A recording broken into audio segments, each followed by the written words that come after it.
Nizzy, and in this video, you guys, we're going to be breaking down the NFL power rankings after week 1. We're going to be going over a little recap of who we think the top 10 teams are after their week 1 performances at the start of the new season in the NFL, you guys. Right real quick before we go ahead and get into this video, if you can go ahead and like this video if you like sporting content like this. Go ahead and subscribe to the channel if you're looking for more sporting content like this in the near future. I've been getting a lot of support on the channel lately, you guys, and it's greatly appreciate it. It means a lot to me, man. We're going to keep coming out with as much content as possible for you guys in the near future. And without further ado, you guys, let's go ahead and start breaking down the top 10 NFL power rankings after week 1. Just real quick before we get started, you guys, this is going to be based off of the performances from week 1 and not where I think these teams are going to end up at the end of the season. So I just want to make that clear with you guys real quick. This is all based off of how they performed in the week 1 games. So in the 10 slot, without further ado, you guys, we got the Denver Broncos coming in at number 10. Obviously, they had a dominating performance against the New York Giants. I believe the final score was 27-7. Just lit them up on their home field. Obviously, it was a away game for Denver. That defense was tenacious the entire game. The New York Giants really weren't able to get things going. Teddy Bridgewater was phenomenal in his first game as a Denver Bronco. Didn't turn the ball over, completed a couple huge fourth downs to continue the drives, and just played carefree football. Obviously was super efficient out on the field. One of the better quarterbacks in week 1, I would say. He's always been a steady Eddie kind of guy. Teddy Bridgewater, I think they made the right decision having this guy as their starting quarterback over Drew Lock. So I got Denver in that number 10 slot, you guys, after week 1. In the number 9 slot, we're going over to New Orleans and selecting the Saints. They absolutely annihilated my Packers in the week 1 matchup in the Sunday afternoon time slot there. Just destroyed us in every facet of the game. I didn't even end up putting the Packers on the top 10 list after the week 1 performance they had. Obviously, they can work their way back there in the coming weeks, but they just didn't deserve to be on this list, in my opinion, after getting absolutely handed to them by the Saints. They just beat us in every facet, like I said. Jameis Winston with 5 touchdowns, no interceptions, super efficient.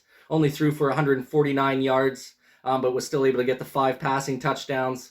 Was able to scramble for a couple nice first down runs on the Packers defense as well. The Saints just dominated that line of scrimmage throughout the entirety of the game.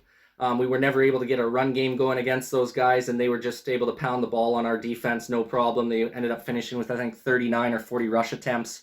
Obviously, Kamara had a nice outing for those guys. So they got a phenomenal team, the New Orleans Saints. Obviously, the big question was their quarterback, and Jameis Winston looked definitely formidable out there.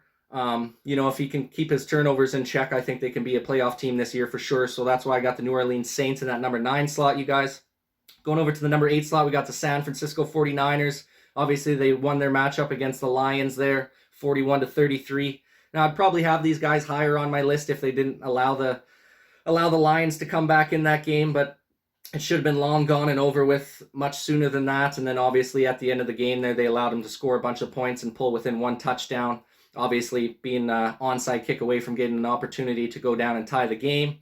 I think San Francisco is going to be much better prepared in the weeks to come. Just keeping their foot on the gas pedal. I guess it's almost like they took their foot off the gas a little bit there and just allowed the Lions to kind of come back into it there. Kind of relaxed a little bit too much on defense.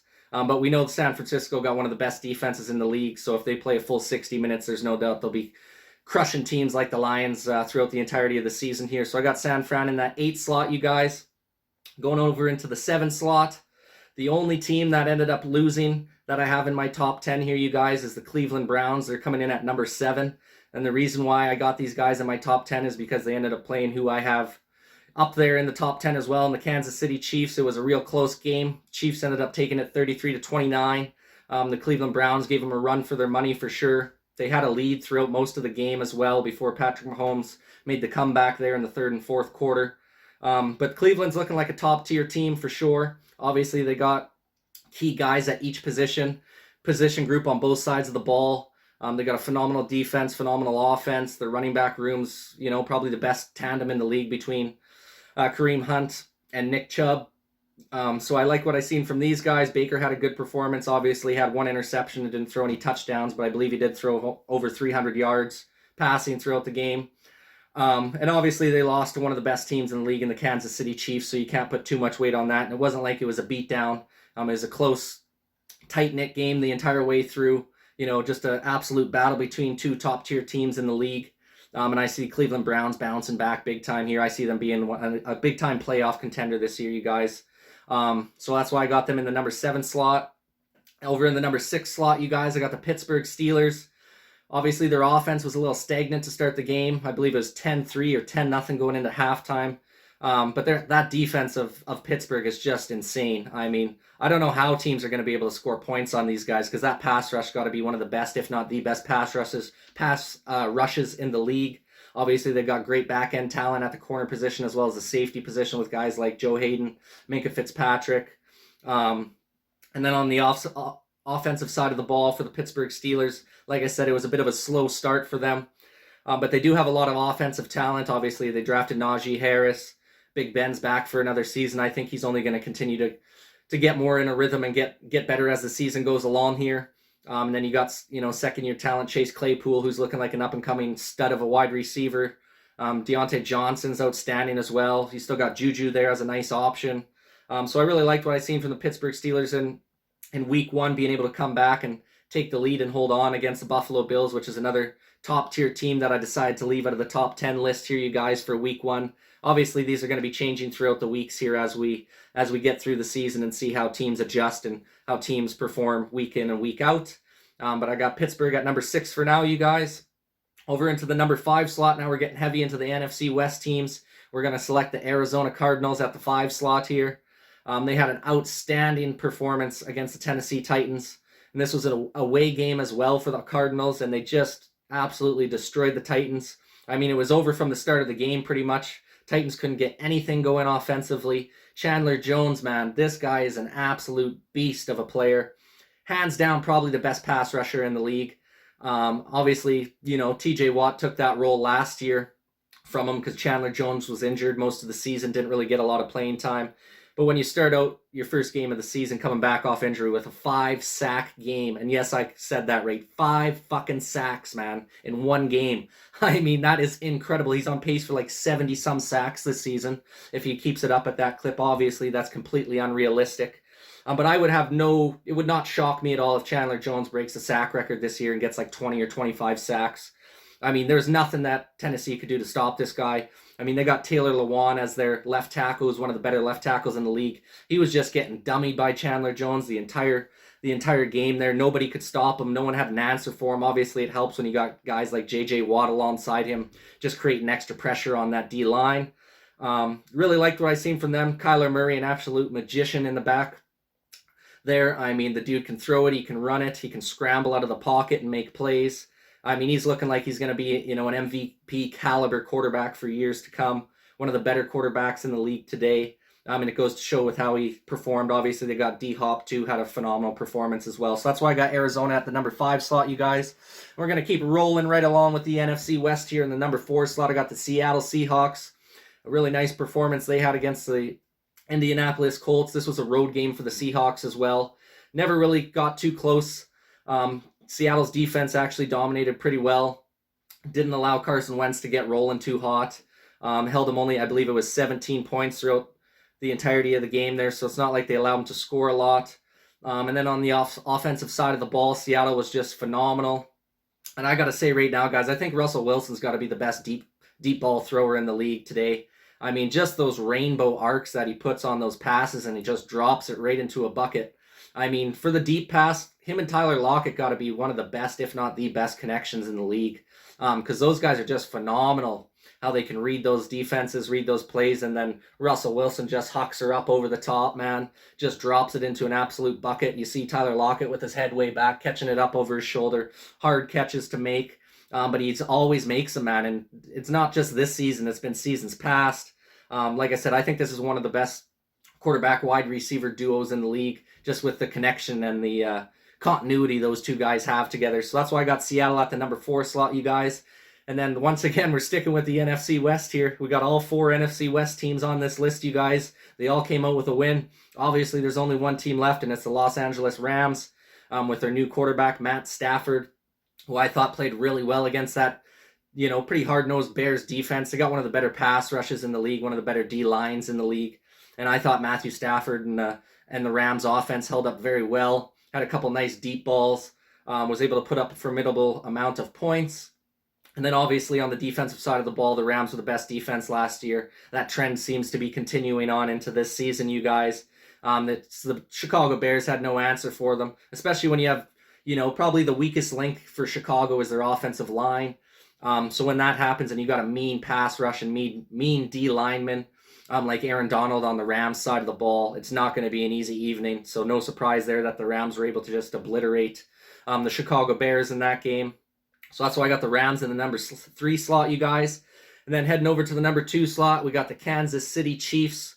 I could have had these guys 1 or 2. I decided to put them number 2 just because of how close that game was against Cleveland. They had to kind of make a little bit of a comeback there at the end. Cleveland, I thought, played a phenomenal performance.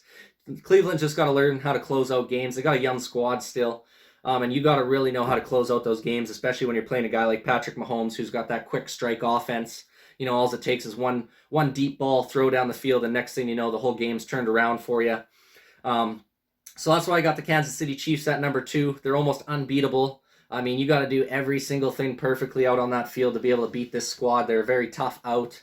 Their defense is formidable as well. Probably not a top 10 defense or a top 5 defense, but probably a top 10 defense, I would say the Chiefs are. They got a pretty solid pass rush. Obviously, they got Tyrann Mathieu as their safety as well, who is one of the stud safeties in the league, probably one of the best, if not the best safety in the league today. So that's why I got Kansas City in the number 2 slot, you guys. And then obviously this will be no surprise. We got the reigning Super Bowl champion Tampa Bay Buccaneers in the 1 slot. Obviously, it was a close game against Dallas. Dallas gave them a bit of a run for their money there. They were a little bit turnover prone. I think they had 4 turnovers in that game on Thursday night. But no surprise, Tom Brady leads another game-winning drive for a field goal at the end of the game there to seal the deal against Dallas. I just can't see anyone really taking out Tampa right now. I think even if Tampa Bay and Kansas City were to link up and play each other next week, I would have Tampa winning that game, and that's why I got them ranked number 1 on my power rankings list right now, you guys. They just probably are one of the most complete teams on offense and defense. That's why I have them ahead of the Kansas City Chiefs right now. I think the offenses of the Kansas City Chiefs and the Tampa Bay Buccaneers are pretty well neck and neck. Obviously, Patrick Mahomes is a little bit better being able to work outside the pocket. But Tom Brady's obviously is the GOAT, so that's why I got, their offenses kind of at basically right even keel with each other. But I think Tampa Bay's got just a slight advantage on the defensive side of the ball. They just got, no matter where you look on that defensive side of the ball, Tampa Bay's got studs everywhere. And that's why I got them at the number 1 ranked team going into week 2 here, you guys. So right real quick, we'll just recap the top 10. We got Denver at number 10, New Orleans Saints at number 9, San Francisco at number 8, Cleveland Browns at number 7, Pittsburgh Steelers at number 6, Arizona number 5, Seattle number 4, the Rams number 3, and then KC and Tampa to round out the top 10, you guys. And obviously, like I said at the beginning of this video, this is based off of how they performed in week 1. This isn't who I think is going to make playoffs. This isn't, who I think is going to be in the Super Bowl at the end of the season. This is just based off of the performances I've seen during week 1. I'd love to have my Packers in there, but they do not deserve to be in the top 10 list after that performance in week 1. Same with the Buffalo Bills. I think they're a top 10 team for sure, but not after that performance. A couple teams that I kind of looked at that possibly could have made it. Even the Texans, I thought about putting them into my top 10 just because they absolutely dominated the Jaguars in week 1, and everyone thought they were going to be garbage, right? So like I said, we're basing it off of just the performances in week 1 right now. Obviously, when we get a little more information after week 2, we get a little better understanding. The power rankings are going to change up a little bit, but that's my top 10 right now, power rankings in the NFL, you guys. Once again, if you can go ahead and like this video, if you enjoy sporting content like this, go ahead and subscribe to the channel if you're looking for more sporting content like this in the near future. Greatly appreciate you taking the time to watch this video and all the videos on my channel, you guys. And once again, this is Nizzy with Nizzy Sports Chats.